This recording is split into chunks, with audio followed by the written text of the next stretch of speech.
주문하는 것 같은데. 아 그래요?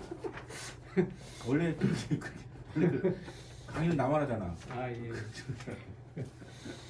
기도할게요. 은혜로우신 아버지 감사합니다.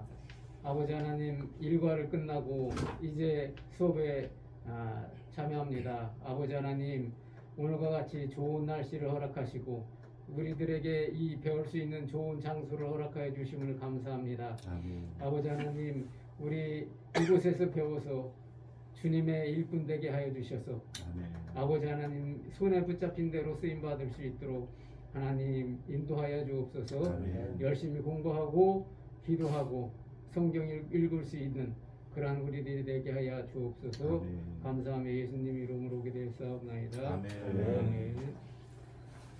혹시 지난번에 배운 그 부분이나 오늘 배울 부분을 읽어보신 분 계신가요? 안 읽었구나. 저 조금 네? 조금 읽었어요. 조금 옆에서 읽었어요? 하는 거 보면서. 아, 그래. 오늘 읽은 분 계시면 무조건 그냥 뭐 뒤에 볼 것도 없이 그냥 A4를 하려고 했었는데 읽을 시간이 없는 거 아니면 읽을 어떤 읽을 시간이 없는 거죠? 바쁘셔가지고 아니면 열정이 없는 건가? 어때요? 저기 뭐야 이 문구로 형체는 읽을 시간이 없어요? 아, 네. 시간이 없구나. 요즘 무슨 알바예요? 지금 아직 아직은 하고 있고 네. 5월 달부터라고 그랬지? 네. 5월 달부터는 뭐 이렇게 그 알바 자리 생기면 할 수 있는 거예요? 아니면은 구해놨어요? 아주 구하지 않았어요? 구하지 않았어요. 구할 생각이 아니면 좀 쉴 생각이에요? 해야 돼요. 해야 돼요? 그죠? 그래도 또 신혼 삶을 차리려면 좀 해야지. 그 다른 분들도 그런 알바 자리 있으면 소개해 주세요. 뭐 성실하고 일 잘하는 것은 뭐 도움이 되니까 저도 알아볼 테니까. 네, 감사합니다.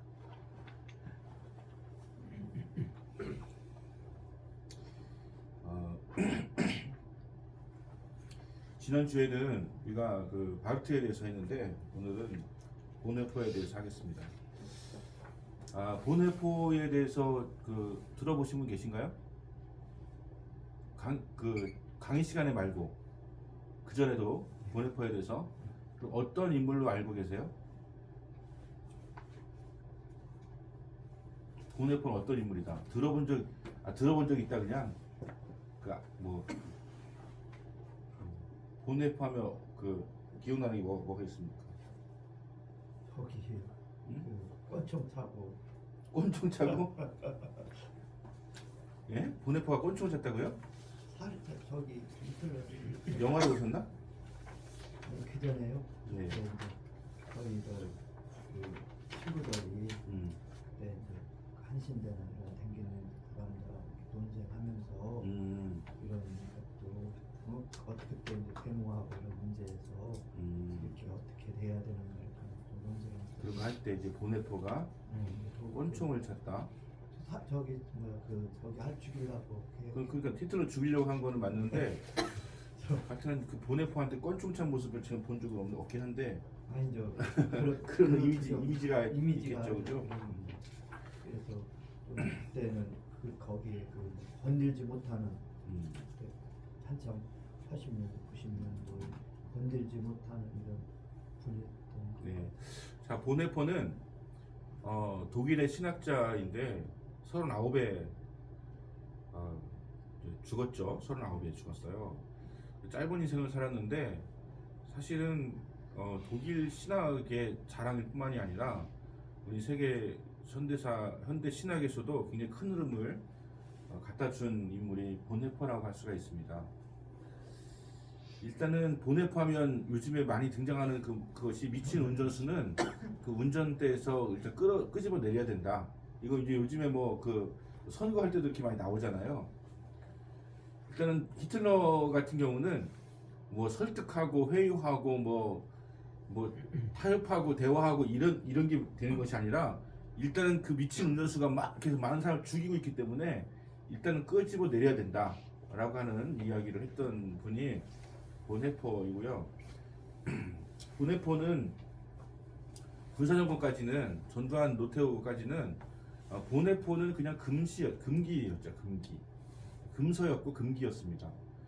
이유는 단순해요. 그냥 또 보네포는 바른 사람이니까, 의로운 사람, 정의로운 사람이니까, 그리고 독재에 대해서 뭐 죽여야 된다라고 하는 것은 상징적인 인물이니까, 그가 그러면 무슨 뭐 테러 조직을 만들어 가지고서 그런 일을 했느냐면 그것도 아니에요. 그런 건 아니고 그냥 그 학자로서 그 양심을 가지고 가면서 살아가면서 도저히 히틀러를 죽이지 않고는 이 상황이 끝나지 않겠다고 하는 그런 판단하에서 그 조직에 이제 몸을 담았던 것이지 뭐 죽이려고 시도를 하다가 발각된 것도 아니고 그냥 죽이려고 했던 그런 사실 자체는 분명히 있었다 하는 것이죠. 그러니까 뭐 당연히 군사정권에서는 그냥 금서 보네포에 대한 신학자를 논하는 것 자체가 금기가 되고 또 보네포에 대한 이야기가 도는 것도 금기가 되고 그 논리 자체가 뭐 독재자를 죽인다고 논리니까 좋아할 리가 없었겠죠. 하지만 그 이후로 우리는 보네포 하면 그런 사람으로 인식하고 있을 거예요. 어쩌면 우리 그 사모님도 그렇게 인식할 수 있을지도 몰라요. 보네포 하면 그냥 그 굉장히 과격한 어떤 그 반항하는 인물로 혹은 데모하는 사람으로 이렇게 생각을 할 수가 있는 거죠. 사실은 그렇지가 않기 때문에 그 이후로 보네포는 굉장히 신학계에서 주목받는 그런 인물로 다시 등장을 해서 지금은 보네포의 연구가 굉장히 활발해지고 있는 그런 상황 가운데 있다. 그리고 보네포가 가장 영향받은 신학자가 누구냐? 뭐를 이야기하다 보면은 뭐 직접 배운 스승들도 많이 있지만 뭐 하른락이라고 하는 스승도 있지만 사실은 앞에 배웠던 바르트, 그러니까 신정통주의 신학자인 바르트에게 가장 많은 영향을 받았다. 이 바르트 하면 다 기억나는 게 뭐예요? 바르트.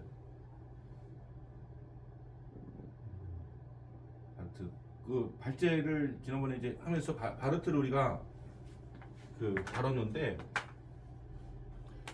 칼 바르트잖아요, 그죠? 예. 여기를 신정통주의라고 하는 이유는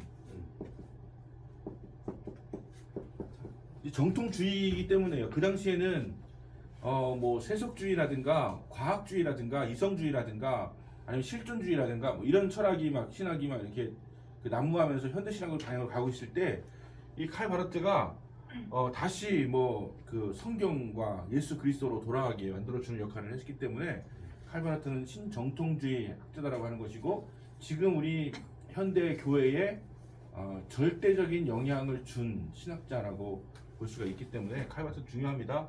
근데 칼 바르트 영향을 받은 사람 중에 본헤퍼가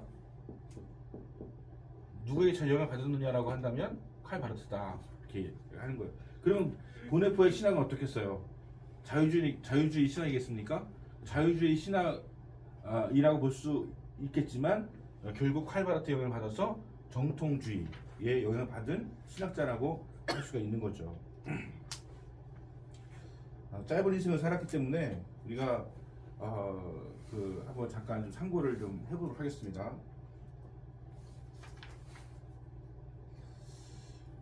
앞에 우리 보네포가 쓴 선한 힘이라고 하는 그 시가 요즘에 많이 불려지는 그 곡이기 때문에 뒤에 보니까 복사를 해왔어요. 그래서 이거 이따 이제 우리 김학민 전사 오면 불러보도록 하겠습니다.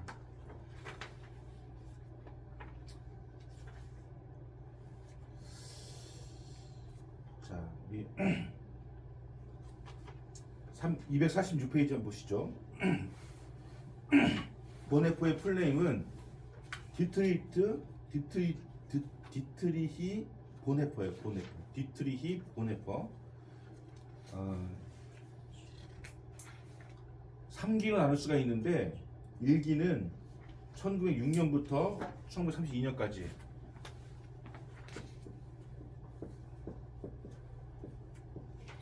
그럼 이게 몇 년간이에요? 26년간, 그죠? 뭐 이 시기까지를 일기라고 할 수 있습니다. 일기.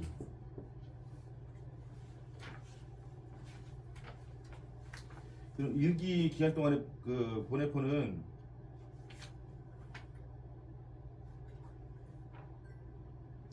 일단 뭐 태어난 것을 보면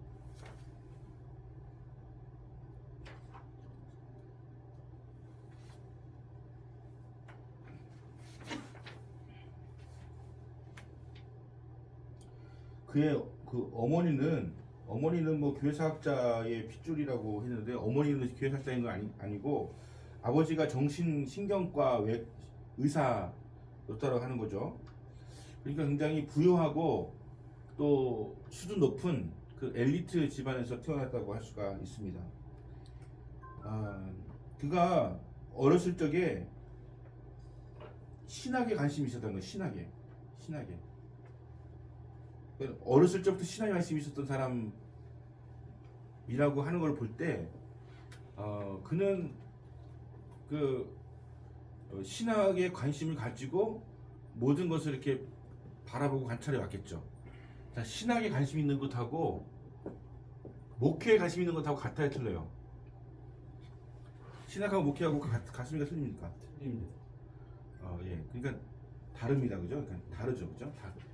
좀 다 차이가 있습니다. 신학이라고 하는 것은 엄연히 학적인 것이고요. 목회는 좀 어쨌든 우리가 이제 실천적인 것이기 때문에 좀 다르다고 할 수 있는데 바르트의 관심은 신학이었어요. 신학.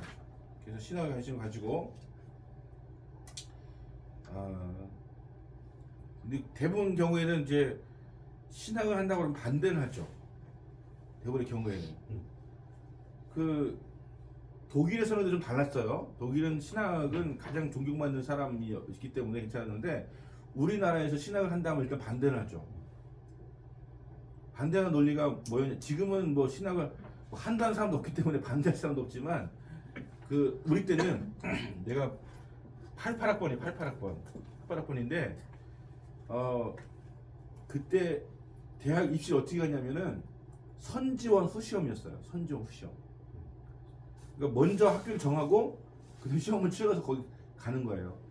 딱 1년간만 우리 때만 먼저 지원하고 나중에 가는 것으로 했단 말이죠. 근데 그 당시에 전기 후기가 있었어요. 그러니까 전기 후기 지금 뭐 1년, 2년, 3년 이렇게 있지만 전기 후기 뭐 이렇게 있었는데 신학대학은 무조건 다 후기야. 다. 그러니까 전기에 대학을 떨어진 사람들이 후기에 진학을 하는 그런 과정이었어요. 그러면 신학대학 간 사람들이 수준이 막 떨어졌느냐면 그렇지는 않아. 떨어진 건 아니었지만 대부분 이제 좋은 데 가려고 신학할 마음도 있긴 있었는데 일단 좋은 데 한번 가보자 해서 진학을 했다가 안 된 사람들이 후기로 해서 뭐 통합측이든 감신대든 뭐 이렇게 다 갔었단 말이죠. 그리고 이제 세 번째가 이제 그 뒤로 뭐 또 전문대라든가 이렇게 되는 그런 구조였었단 말이에요. 그러면은 그 당시 신학을 가는 사람들이 많았어요. 왜냐면 우리나라가 그 당시에 이제 교회가 부흥해가지고 목사 수요가 많았고 또 목사가 존경을 받았기 때문에 그런데 집안에서는 반대를 해. 왜냐하면 목사의 삶이 너무 고달파. 먹고 살기도 힘들고 또 가는 게 너무 험하고 그리고 너무 그 힘들어. 뭐 새벽 예배 철야 예배 드려야 되고 막 그리고 신방도 막 다녀야 되고 뭐 잘 먹지도 못하고 이렇게 되니까 반대한단 말이죠. 그런 상황 가운데 있었지만 독일은 지난번에도 이야기했지만 고등학교에서 그 진낫 그 줌이라고 하는 그 고등학교에서 가장 공부 잘하는 레벨이 신학, 그 다음에 뭐 철학, 뭐 그 다음에 정치학, 뭐 의사 뭐 이렇게 가는 식으로 되니까 신학에 대한 반대가 그렇게 심하지 않았겠지만 그래도 아버지는 의사가 되거나 피아노 전공했으면 좋겠다 이런 생각을 했었는데 그래도 굽히지 않고 그는 신학을 갔다라고 하는 것입니다.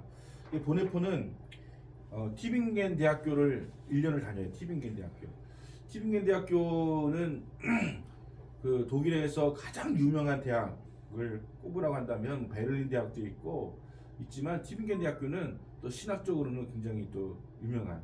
그래서 사실 지난번에 우리 조이 신학을 전공했던 그 오순석 목사 같은 경우도 티빙겐 대학교에서 지금 그 가장 그 수석 교수로 있는 그랑 같이 뭐 공저도 하고 뭐 이렇게 막 하면서 그 책도 내고 이렇게 했었는데 티빙겐 대학교가 유명했는데 거기 다니면서는 또 카톨릭에도 관심을 가졌다. 그리고 그가 이제 베를린으로 가서 신학 공부를 계속했는데 거기서 만난 학자가 누구냐면 하르낙이라는 거야. 하르낙. 자, 이런 인물들은 그냥 그 이렇게 이름은 좀 알아두면 좋아요. 그래서 하르낙 들어봤는데 이것만 해도 우리는 수준 있는 사람으로 이렇게 들을 수 있으니까요. 하르낙은 자유주의 신학에서는 굉장히 유명한 사람인데 이 하르낙의 주장은 그거예요. 역사적 예수. 혹시 역사적 예수 보셨어요? 제가 잠깐 묻습니다. 역사의 예수가 뭘까요? 한 인물? 신이 아닌? 신이 아닌 인물이라고 하는 것으로도 이야기할 수 있는 부분이 있습니다. 그러니까 뭐냐면 그 여러분들이 만약에 대학교라든가 아니면 어떤 세미나 같은 데서 예수 세미나라고 하는 게 예수 세미나 있어요. 그럼 예수라고 하는 것은요, 이거는 보통 이 역사적 예수를 말하는 거예요. 역사적 예수. 역사라고 하는 것은 그 우리 그 세계의 역사가 있는 거잖아요. 역사. 그러니까 어떤 이 땅에서 역사가 있는 거잖아요. 그러니까 역사적 예수라고 하는 것은 이 땅에 존재하셨던. 그러니까 AD와 BC가 있다면 예수님이 이 땅에 오신 때가 언제쯤 된다고 알고 있어요? BC 4년? BC? 0. 4년? BC 0은 아니고요. BC 한 3년 정도인데 그렇지만 이거에 대한 그 구분은 분명히 예수 그리스도를 중심으로 해서 되어지고 있습니다. 이거는 아노 도민이라고 해서 주님이 다스리는 시대라는 뜻이고 BC는 비포 크라이스트니까 크라이스트 예수님 전이다라고 뜻이죠. 그런데 예수는 이 땅에 계셨던 그 33년의 생에 자 예수님이 태어난다는 날을 딱 알 수가 있어요 없어요? 예수 돌아가신 날을 알 수 있어요 없어요? 없습니다. 그런 기록을 없죠. 정확하게 알 수가 없죠. 왜냐하면 역사를 기록할 때 이 달력이라고 하는 거 있죠. 날짜라고 하는 거 언제부터 시작됐어요? 달력이 언제부터 시작해? 달력. AD. 달력은 뭐 일찍 시작됐어요. 그러니까 일찍 시작됐는데 여러분 1월, 2월, 3월, 4월 이렇게 할 때 1월이 영어로 뭐예요? 제뉴어리, 뭐 페브러리, 뭐 마치 뭐 이렇게 다 가잖아요, 그죠? 그때의 그 7월이 뭐예요? 7월. 줄라이죠, 줄라이. 8월 누구예요? 아구스트? 아니. 맞아요? 나 그냥 나는 9월은 세프템버? september죠. 자, 줄라이가 누구예요? 어? 7월 줄라이가 누구예요? 응? 줄라이가 누군지 몰라요? 몰라요. 줄라이 7월이라고 하는 것은 줄라이는 줄리시스 시저예요. 네. 율리시스 시저. 그래서 그다음에 8월 어거스틴은요. 어거스틴. 어거스틴은 아우구스티누스 황제예요. 어거스틴은 이제 신학자고 아우구스티누스 누가 창제했을 거냐면 이 사람 때 만들었다는 얘기. 이 사람 때. 그래서 시저는 자기가 위대하니까 7월에 놓고요. 그 다음에 8월에 자기가 들어간 거예요. 아우구스티누스. 그 다음에 9월은 september가 원래 september라는 게 무슨 뜻이에요? 7. september가 7이에요. 근데 7월부터 두 개 밀리니까 9월에 september가 된 거예요. 악토버는 원래 뭐예요? 8이잖아. 한 옥타브가 도레미 솔라시도 8이잖아요. 8. 근데 두 개 밀리니까 10월이 된 거예요. 악토버가. 아시겠죠? 그러니까 달력이라고 하는 거, 달력은 이전에도 있었어요. 좀 있었지만 기본적으로 이렇게 뭐 역사를 기록한다든가 뭐 이렇게 그 디테일하게 하는 거에 대해서는 이 아우구스티누스 황제 때 달력을 이렇게 만들면서 이루어졌다라고 하는 것을 짐작할 수가 있죠, 그렇죠? 그죠? 그러니까 예수님의 그 태어난 날 베들레헴에서 태어나셨는데 어제 태어난지 그걸 누가 기록에 남깁니까? 어떻게 기록에 남을 수가 있어요? 이걸 이용해 먹죠, 그죠? 이단들이. 잘 봐, 예수님 태어난 날짜가 12월 25일이냐? 그럼 어떻게 답하시겠어요, 여러분? 12월 25일 맞아요? 노지요. 12월 25일인지는 몰라요. 정확하게 알 수가 없어요. 그리고 예수님 오실 때는 화이트 크리스마스예요? 아니죠. 일단 기본적으로 이스라엘은 눈이 내리지 않아요. 그러니까 12월 25일 갖고서 막 당신은 어떻게 이렇게 헷갈리냐라고 하면 나는 예수님 탄생을 오늘 알고 있는데라고 하면 당신 잘못 알고 있다, 잘못 배웠다, 뭐 이렇게 한단 말이에요. 그러면서 또 이야기하는 거죠. 뭐 태양이 뭐 기준에 가서 무슨 다른 이방신의 축제일이었는데 그날 합쳐가지고서 12월 25일 정했다, 뭐 이렇게 하면서 막 우리에게 막 이렇게 공격해 들어오는 이단이 누구냐면 하나님의 교회예요. 하나님의 교회. 그 다음에 부활절 정확하게 우리가 압니까 모릅니까? 모릅니다. 부활절날도 그 데이터가 기록되어 있지 않아요. 그러다 보니까 부활절에 대해서도 어떻게 정했냐면 뭐 그 보름인가? 춘분 지나서 보름 지나서 그 첫 번째 주일 이렇게 그러니까 태양과 달이 가장 가득한 그 날로 해서 주일을 부활절로 지키고 있는 것이거든요. 그런 거 갖고서 부활절 예수님 태어난 날 돌아가신 날이 정확하냐라고 물으면 사실 정확하게는 모르는 거죠. 그 역사가 누가 예수님 따라다니면서 기록해놨다면 모르지만 그런 거 없으니까. 근데 그거 갖다 이용해서 당신은 교회 잘못 배웠다는 식으로 그 공격해 올 때 우리가 대답 못하니까 또 그 빈틈을 비집고 들어와가지고 당신은 잘못 배웠다. 우리한테 와서 배워야 된다. 이렇게 하고 있는 논리가 되는 거예요. 그런데 이제 보네퍼 같은 경우에 역사적 예수를 주장했던 하루나에게서 직접 배웠어요. 근데 역사적 예수는 이 땅에 계셨던 예수예요. 그럼 어떤 예수일까요? 기본적으로 민중, 그 다음에 가난한 자들, 어린아이들, 여인들, 소외당하는 자들 이런 사람을 위해서 살아갔던 예수 그리스도를 강조하는 그게 역사적 예수예요.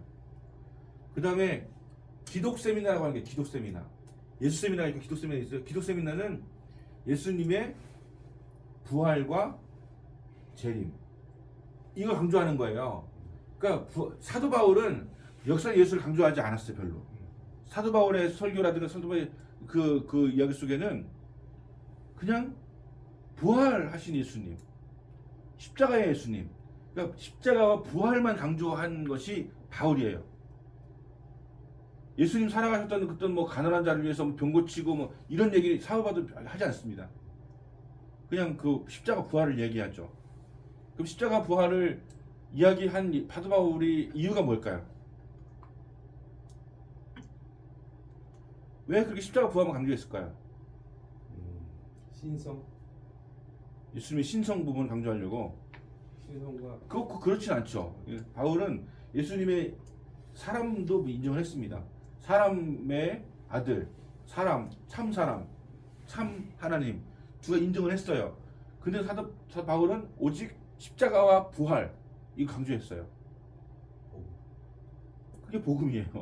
복음 강조한 거예요. 왜냐? 바울은 예수님이 당장 오실 줄 알았던 거예요. 지금 그 뭐 가난한 사람들 뭐 핍박당하고 그게 중요한 게 아니고 예수님의 십자가를 믿고 부활하신 예수 믿고 우리는 예수님처럼 이렇게 부활할 수 있다. 이렇게 휴거되어서 뭐 이렇게 올라갈 수 있다. 이런 생각 속에서 뭐 핍박을 당하고 죽임을 당하면서 계속 복음을 증거했던 것이죠. 이래봐야 예수님께서 곧 오실 것이기 때문에 우리 주님 곧 오신다. 이게 뭐예요? 우리 주님 곧 오신다? 마라나타. 마라나타 할 때 마라나타는 우리 주님 곧 오신다. 그 증거는 주님 곧 오신다 이렇게 하면서 전했던 것이죠. 그거와는 다르게 역사적 예수는 예수님께서 이 땅에 오셔가지고 뭐 로마로부터 해방, 그 다음에 어떤 인간적인 어떤 그런 그 죄와 허물을 당할 수밖에 없었던 그 병과 또 가난과 또 어떤 억압과 뭐 서론과 이런 것들에 대한 것을 이야기하고 예수님이 그걸 해방시키러 오셨다. 이런 얘기를 하는 것이 역사적 예수예요. 그래서 우리나라도 기장이나 감시나 이런 것을 역사적 예수를 많이 강조하고 또 이제 장로교나 이런 것에서는 이제 이 기독적인 예수 그러니까 십자가 부활을 강조하는 그것으로 십자가 부활을 강조하면 뭘 강조하게 될까요? 당연히 내세, 천국. 근데 어떤 게 더 중요하겠어요? 둘 다 중요하죠. 그러니까 이 땅에 우리가 역사 예수로서의 삶을 살아가는 거 중요하잖아요, 그렇죠? 근데 우리나라는 주로 어디 강조가 되었어요? 십자가와 부활이 강조가 많이 되었죠. 그러다 보니까 뭐가 약해요? 삶이 약해요, 삶이. 예수님 같이 사는 거에 약하다고요. 우리가 부활의 소망이라든가 이런 건 있는데 삶이 약하다니까. 삶이. 그 두 가지가 다 있어야 된다. 역사상 예수와 기독 예수가 다 있어야 된다. 예수 그리스도라고 할 때 그리스도는 그 구원하시는 거에 대해 관련된 것이고 예수는 사람의 이름 있잖아요. 사람의 이름. 자, 예수를 정확하게 지저스 이렇게 하잖아요. 그죠? 그럼 이거 이스라엘에서 어떻게 읽는지 아세요? 어떻게 부르는지 아세요? 예수를? 이스라엘 갔어. 그럼 예수님은 어떻게 불러야 될까요? 예수아. 예수아라고 불렀는데 예수아. 이스라엘 사람들 앞에서는 예수아라고 불러야지 맞다는 거예요. 그럼 예수아는 그 어떤 인물 중에 하나 있죠. 그죠? 여호수아. 여호수아 있잖아요. 여호수아와 예수님은 같은 이름이에요. 그리고 지저스라고 하는 이름이 그 당시에 가장 흔한 이름 중에 하나였어요. 우리나라의 뭐 영희나 철수 이런 것처럼. 근데 왜 지금 지저스라고 부르는 사람이 없을까요? 그거는 북한의 김일성이라는 이름이 없는 거랑 똑같은 거예요. 예수라는 이름을 어떻게 감히 예수라는 이름을 어떻게 짓냐고요 지금. 그렇죠? 이 북한에서 김일성을 지으면 다 이름 뭐 죽임까지 당하지 좀 이름 바꿔야 되잖아요. 그렇죠? 지는 사람 없죠. 김정은도 이제 없어요. 김정은도. 옛날에 왕들도 그 한자로 쓰면은 그 사는 이름에서 다 빠져갖고 그런 거죠. 그런 거죠. 빠지고. 그러니까 예수라는 이름이 너무 고귀하기 때문에. 그리고 초창기에는 또 너무 혐오스러워서. 왜냐하면 예수님이 사형수가 돼서 돌아가셨잖아요. 그러니까 그 당시에 한간의 소문은 예수님은 굉장히 나쁜 사람이라는 인식이 좀 있었잖아요. 그래서 안 짓다가 조금 지나서는 너무 고귀한 이름이 돼서 안 짓게 되어서 지금 예수라는 이름이 별로 없지만 이제 다른 이름으로 조슈아 있죠. 조슈아라고 하는 것도 결국 뭐 그런 비슷한 이름이잖아요. 이런 식으로 이름 바꿨지만 예수아라고 하는 이름은 지금 짓고 있지 않다. 너무 고귀해서. 그러니까 김일성 같은 이름이다 생각하면 되는 거예요, 그냥. 여자 이름 제일 많은 건 메리잖아요. 마리아. 마리아가 많죠. 예. 제일 많아. 옛날에 강아지 고양이 네, 이름 좀 맞아요. 많죠. 네. 메리 이렇게 얘기하나 보죠. 자, 그러면 그 제일 감명 있게 읽은 책이 혹시 있어요? 우리 전문가 회장님은 제일 이제까지 읽었던 책 중에 제일 감명 있게 읽었던 책.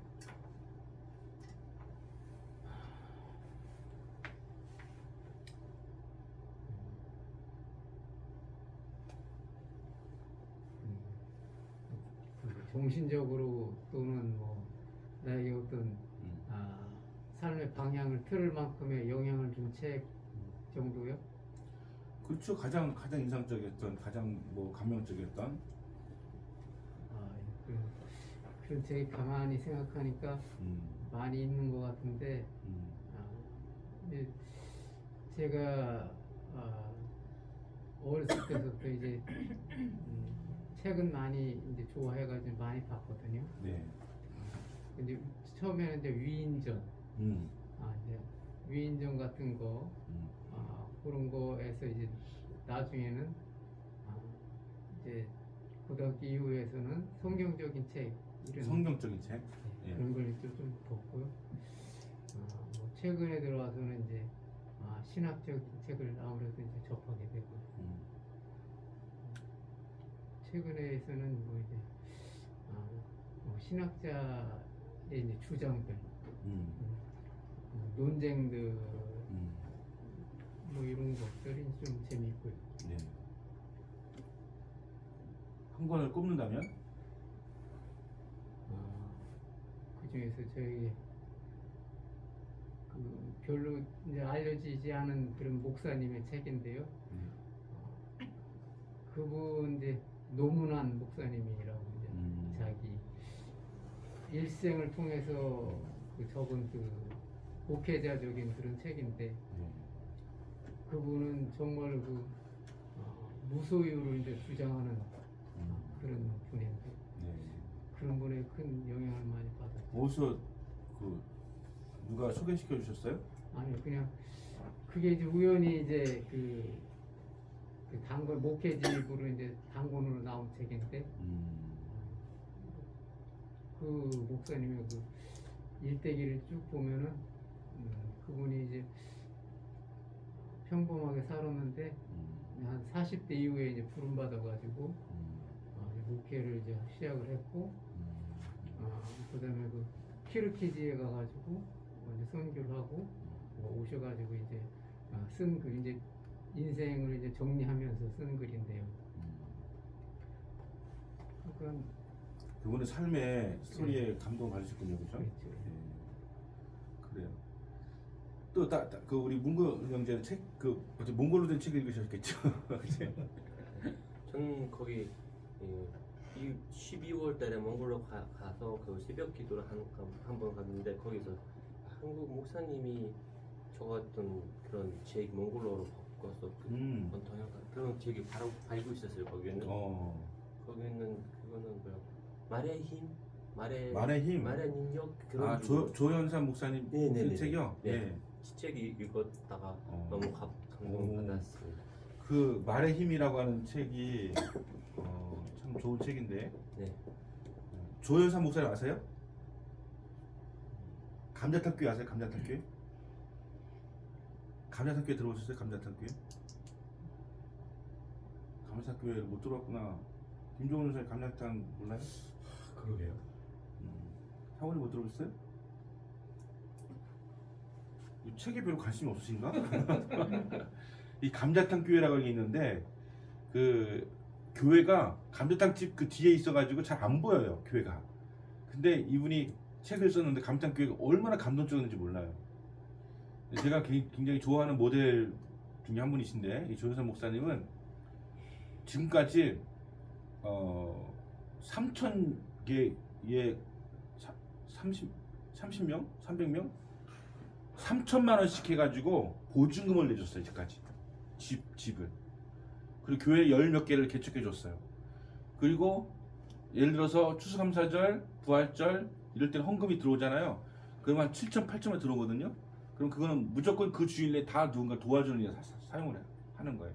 그리고 만약에 세계에서 어느 지역에 그 지진이라든가 뭐 해이라든가 피해가 있잖아요. 그럼 제일 먼저 이분이 먼저 가십니다. 얼른.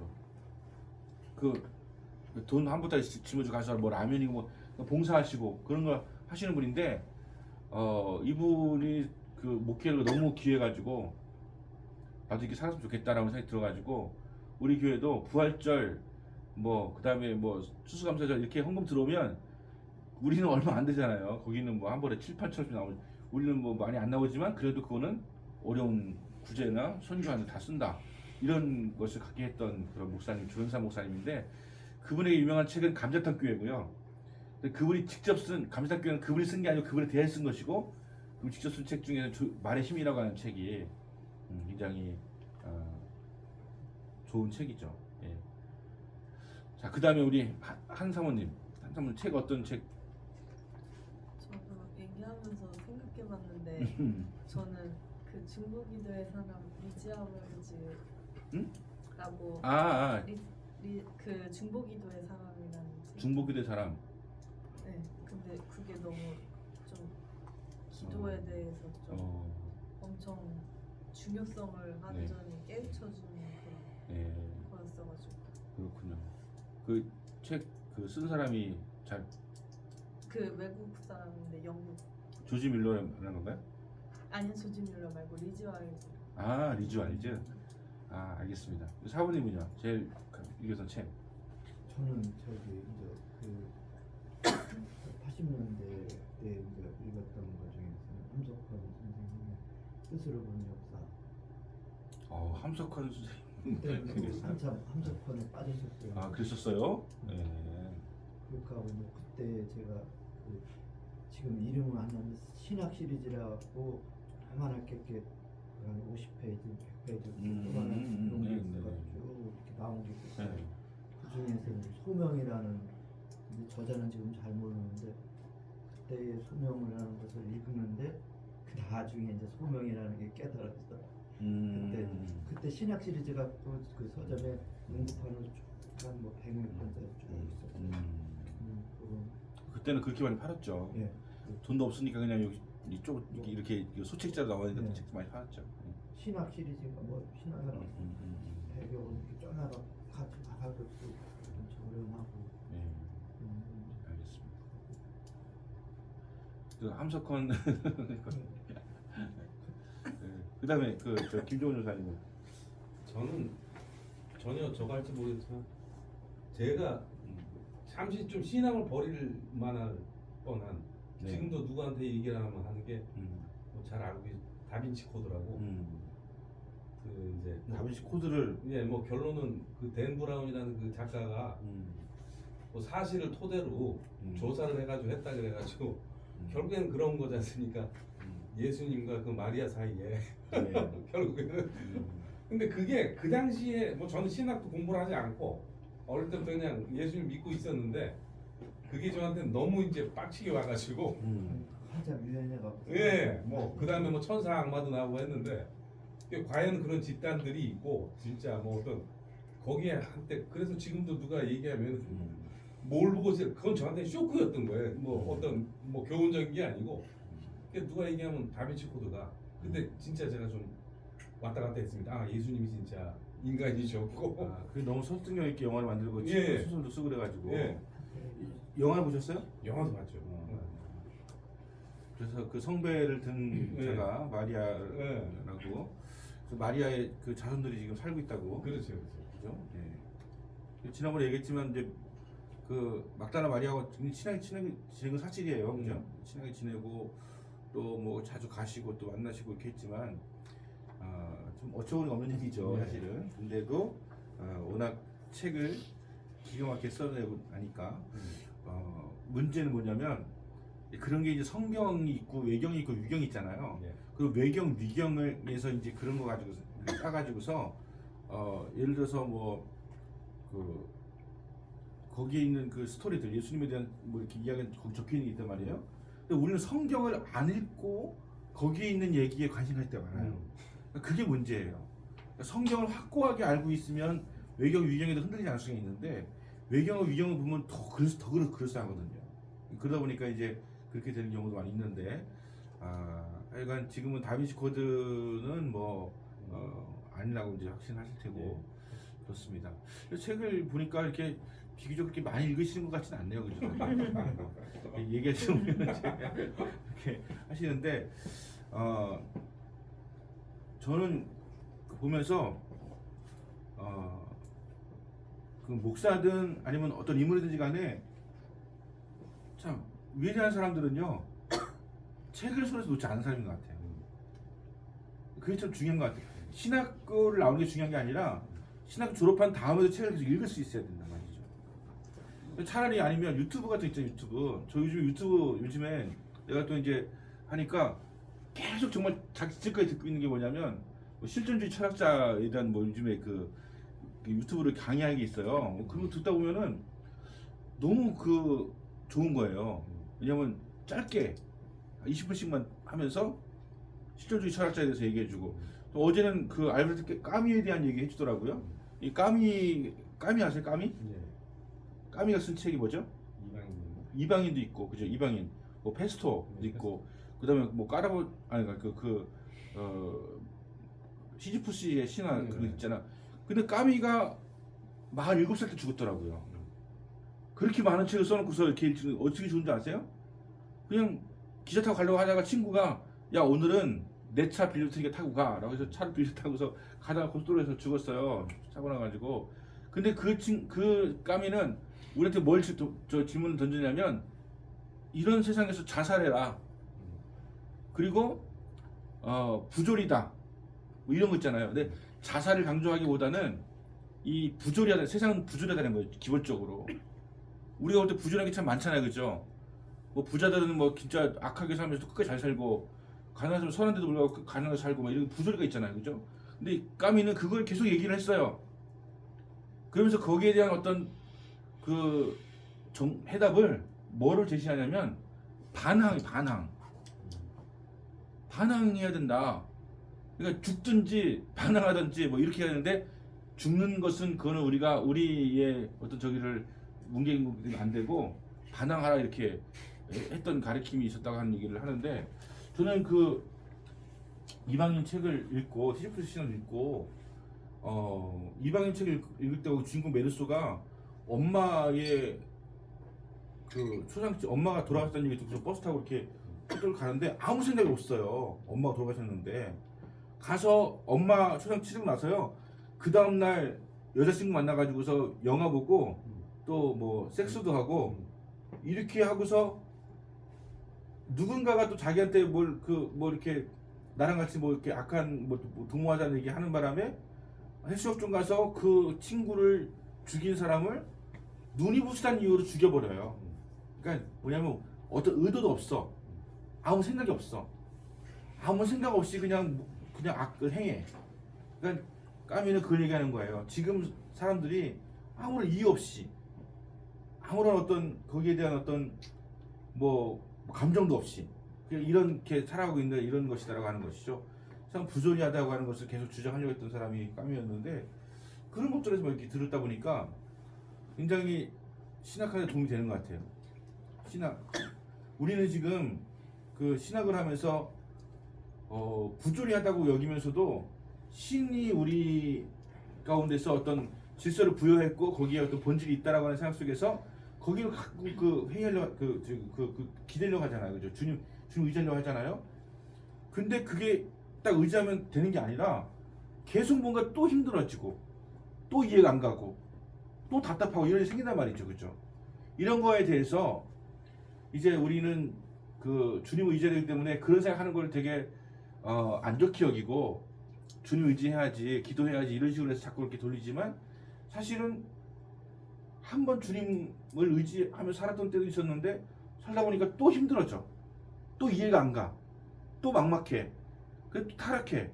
또 어려워져. 다 돌아오기도 하지만 못 돌아오기도 하고 막 그렇게 살아간단 말이죠. 이런 것들이 세상이다라고 하는 거예요.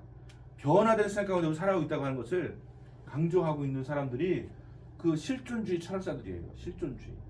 그 실존이 본질을 앞선다라고 주장을 하는 거예요.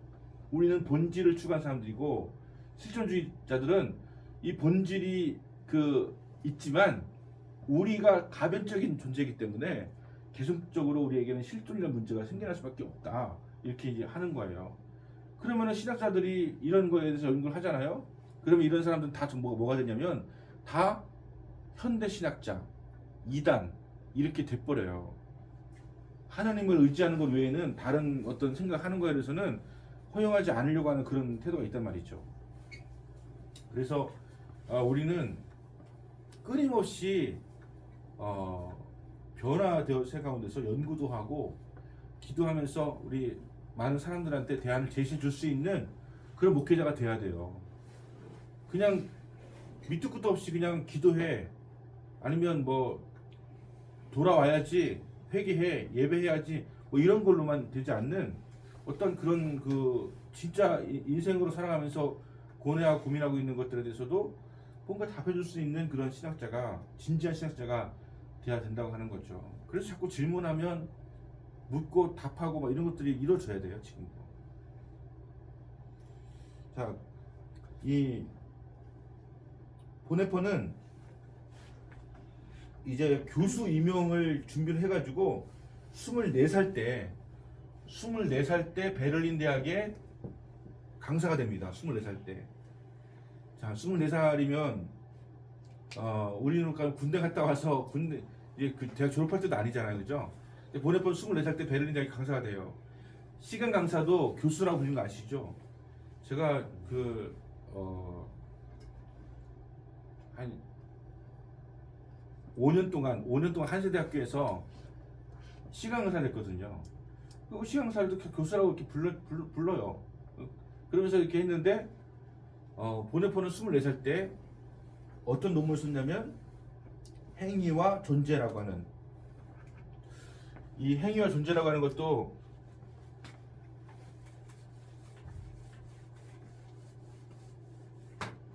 이게 굉장히 우리에게 숙제죠, 그죠? 행위 대 존재. 자, 만약에 여기 뭐 영어로는 뭐 아트하고 빙이겠지만 우리가 해빙이 있고 그다음에 빙이 있잖아요, 그죠? 자, 해빙하고 빙은 어떻게 더 중요한 것 같아요? 해빙은 소유예요. 빙은 존재예요. 에릭 프롬도 소유냐 존재냐 이렇게 물었잖아요. 소유가 중요해요, 존재가 중요해요.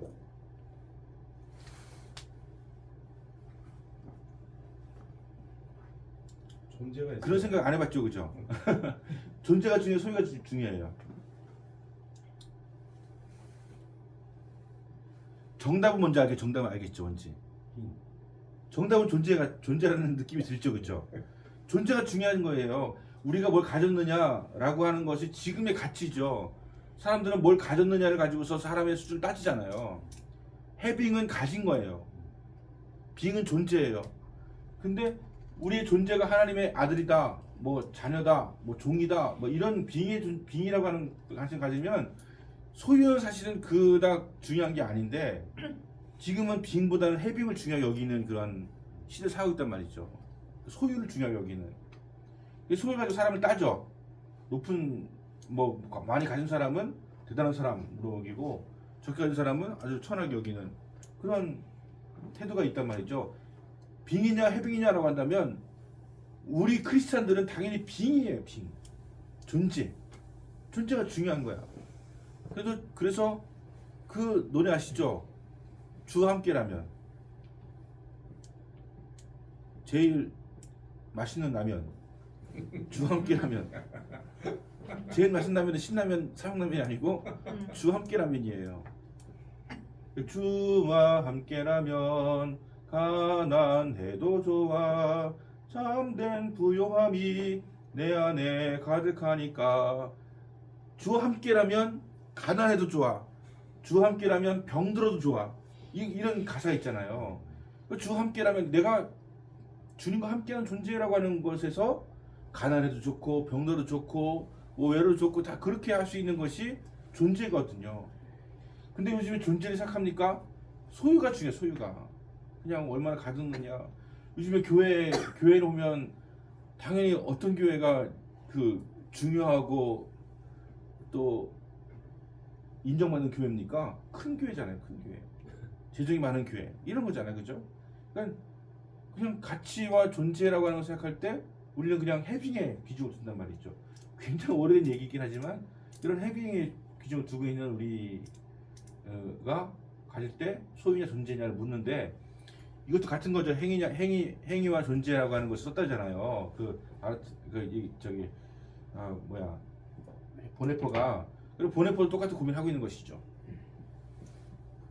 여러분은 어떻게 설교할 생각이세요? 참 그런 것처럼 설교학 배웠나요 우리? 설교학? 작년에 배웠어요? 안 되죠. 설교학. 다음 커리에는 설교를 합니다. 설교학을 왜 해야 되냐면 우리는 기본적으로 설교하기 위해서 배우는 거예요 지금. 그러니까 단상에 서서 설교를 하든 아니면 어디서 뭘 하든지 간에 설교하기 위해서 신학을 배우는 거예요 지금. 그렇기 때문에 졸업하기 전에 설교는 배워야 되겠죠, 그죠? 그래서 설교 잘 배우셔가지고 지금 설교 우리 강사로 오신 분들 오정민 목사님, 그 전길장 목사님 다 설교 여기서 지상에 배워가지고 설교가 있는 거잖아요 지금. 그 정도면 잘하죠, 그죠? 예. 그 답은 거야. 누구한테 배웠습니까? 저한테 배웠단 말이죠. 저한테. 그러니까 설교를 웃을 얘기 하죠. 하여튼 그 설교를 배워야 돼요. 그래서 다음 학기에는 아마 설교학을 좀 넣어야 되겠다 생각을 하고 있고요. 설교하기 위해서 우리는 하는 거예요. 지난 시간에 칼바르트 얘기할 때 설교 예수님이 우리가 알 수 있는 계시라고 했잖아요. 그럼 계시가 세 가지라고 했죠. 그 기록된 계시, 성경, 드러난 계시, 예수 그리스도, 그 다음에 선포된 계시, 설교. 이 세 가지를 통해서 우리가 예수 그리스도를 그러니까 하나님을 알 수 있는 계시가 주어진다. 우리는 하나님을 알 수가 없고 하나님 우리에게 계시를 주셔야지 우리가 알 수가 있는데 그 계시의 세 가지가 뭐다? 성경, 예수 그리스도, 설교란 말이에요. 설교가 중요한 것이고 우리는 설교자로서의 자격이 없죠 사실은요. 죄인이고 또 차원이 낮은 3차원적인 존재인데 하나님께서 우리에게 설교자로 세우실 때는 하나님께서 우리에게 불가능한 것을 할 수 있는 그런 것을 우리에게 부여 주셨다라고 하는 것이죠. 그래서 제가 지금 강의를 하고 있는 것은 첫 시간에 말했던 것처럼 저는 강의 실력으로 하면 더 탁월한 분들이 많이 있지만 저는 그냥 여러분에게 자꾸 질문을 던져주고 싶은 거예요. 질문을 우리 수준에 맞는 질문 던져주고 싶은 거예요. 고민 좀 하자고. 생각이 너무 없잖아요. 생각이 그냥 살아가잖아요. 그냥 신학교 다니니까 다니는 것이고 신학하니까 하는 것이고 하잖아요, 그렇죠? 자, 우리 그 전문가인 우리 그 회장님이 국내 선교 파트를 이렇게 지원하는 그 사역을 교회에서 맡으셨다는 얘기 들었거든요. 그 어떻게 몇 개 지정했어요? 올해 세 개 교회를 방문했습니다. 세 개 교회? 네. 그 어디 청주에 있어요? 아니면 저기? 미원면에 하나 있고요. 상주 경계에 임곡이라는 데가 하나 있고요. 또 구감리에 하나 있고. 그렇습니다. 그러면 어떻게 추천을 받은 거예요? 아니면 어떻게 알아보신 거예요? 이제 저희가 저희 교회에서 이제 지원하는 교회 중에서 지원하는 교회 중에서? 예, 거기서 이제 우리가 이제 이러이러한 프로그램으로 이제 갈 수 있으면은 뭐 응답을 해달라 이렇게 이제 메시지를 넣고 그 중에서 이제 신청이 들어오는 교회에 한해서 이제 가는 거죠.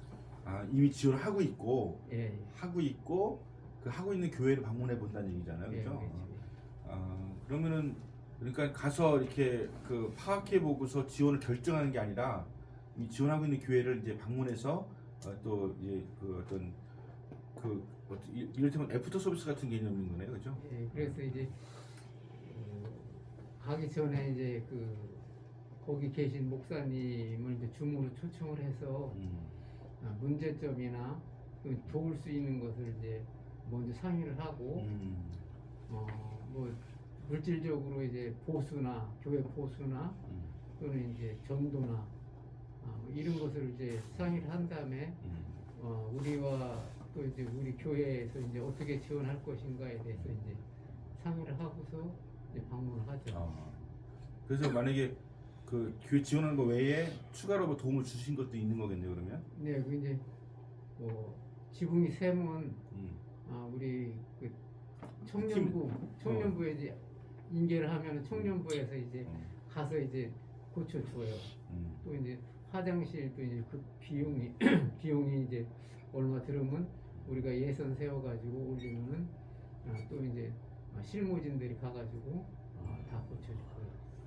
굉장히 좋은 하시네요. 제가 그 100주년 기념교회에 우리 교회 왔다는 얘기 했었나요? 안 했죠.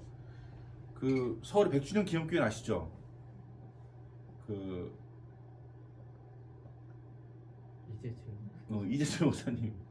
이재철 목사님이 있는 그 목회했던 100주년 기념교회가 거기 이제 양화진 그 순교자들 무덤 거기에 있잖아요. 100주년 기념교회가 그 교회 크잖아요.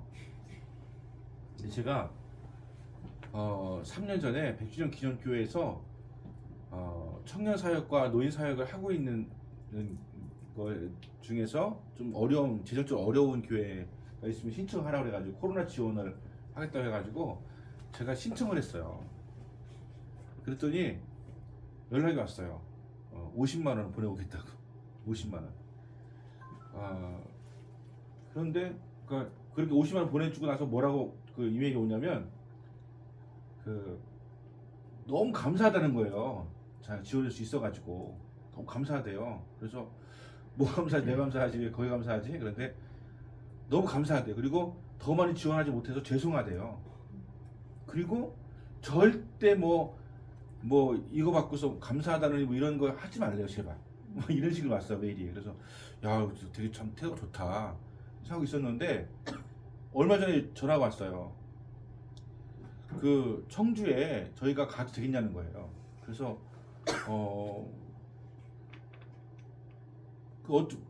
어떻게 오려니까 담임 목사님하고 그 선교 팀에 관련된 분하고 부목사님하고 네 분이서 온다는 거예요.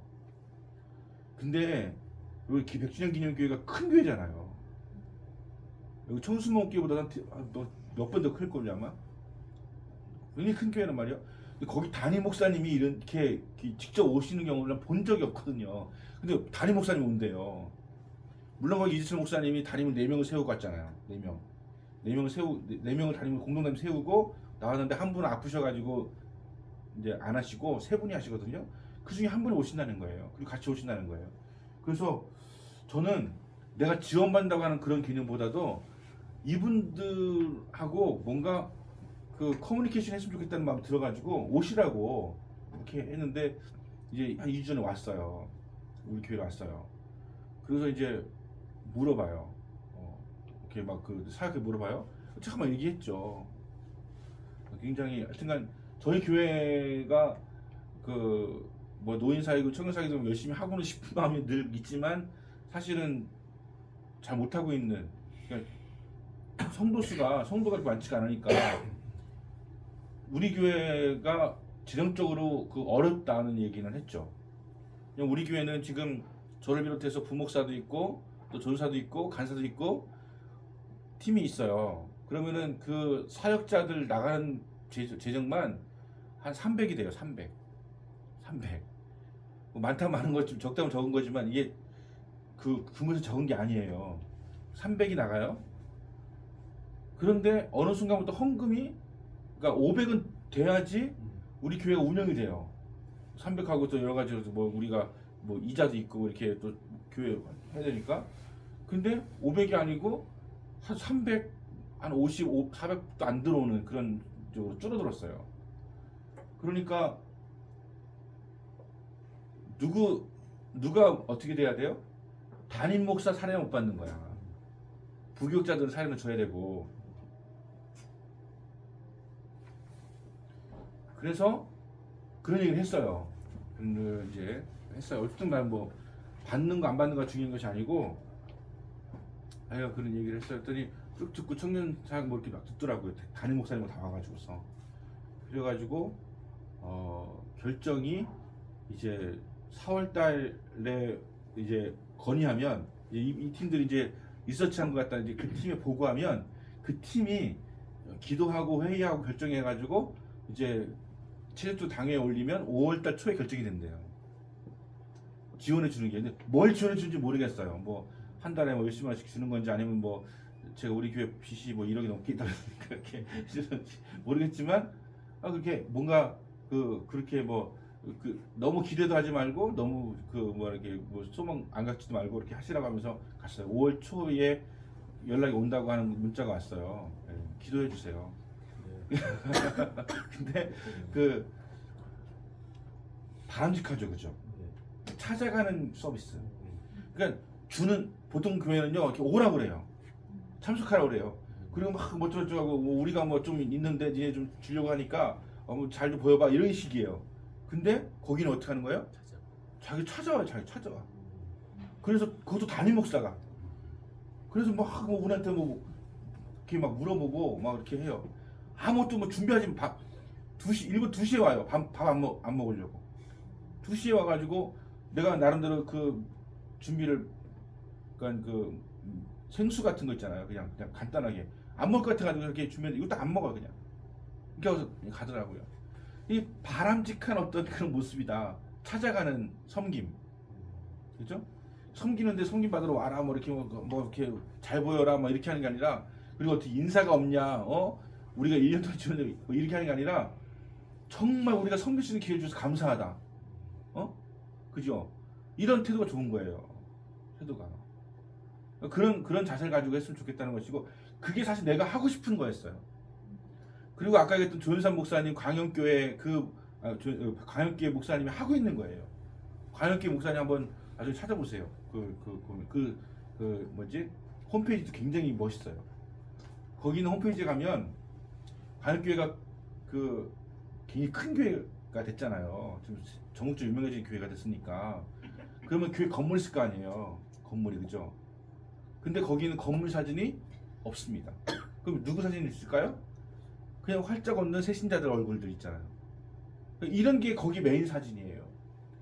대부분의 큰 교회는 어떤 사진입니까? 자기의 건물 사진 있죠. 그렇죠? 누가 더 잘한, 우리가 전도한 영혼들이 귀하다고 생각하는 사람들은 그렇게 해서 이렇게 올리는 모습 보니까 너무 좋더라고요. 그러니까 그런 태도. 그러니까 내가 하고 싶은 선교도 그런 것이었다. 그래서 우리 회장님 하는 것처럼 저도 좀 찾아가서 정말 우리가 도움을 주는 사람 찾아가서 그 강혁기 목사님은요 봉고차 끌고 내려가가지고 있잖아요. 그 시골 교회에 있는 교회 방문해서 이렇게 신방하다 보니까 그 필요가 차가 없대요. 차가. 그래서 차 놓고 왔대요. 그냥 차 타고 와서 버스 타고 올라오고 뭐 그런 식으로 해요. 그 괜찮죠, 그죠? 그런 그 근사한 모습들이 있는 교회들이 있다니까요. 얼마나 멋있어요, 그죠? 보네포는 사실 보네포에게 중요한 것은 그가 이제 마지막 장면만 좀 이렇게 할게요. 그가 사실은 히틀러가 이제 법 바꿔가지고 그가 이제 가장 높은 총통이 되잖아요. 거기에서 제일 먼저 제정한 게 뭐였냐면 유대인들은 공무원에서 탈락시키는 그런 법을 먼저 제정합니다. 독일의 유대인들은 다 잘라버렸어요. 그리고 나중에 유대인들은 아예 말살시켜버리는 정치를 피잖아요. 그렇게 하기 시작했을 때 보네포는 독일인잖아요. 독일 교수잖아요. 그런데 자기가 볼 때 이거 옳지가 않아. 그러니까 교수를 그만둡니다. 이거는 내가 이런 식으로 하면서 교수하는 것은 옳지 않다는 교수 그만둡니다. 그리고 미국에 유니언 신학교라고 하는 유명한 신학교가 있어요. 거기에 유명한 교수가 라이놀드 리버라고 하는 교수가 있어요. 들어보셨어요? 들어보셔야 돼요. 지금부터. 내가 지금 얘기한 사람, 내가 지금 많은 신학자의 이름을 참뜬 거예요. 그냥 꼭 아는 사람 얘기하는 거야. 라이놀드 리버라고 하는 사람이 있는데 이 사람은 리처드 리버라고 하는 사람과 더불어서 형제지간인데 미국의 신학계에서 굉장히 윤리학과 신학에서 유명한 이제 학자거든요.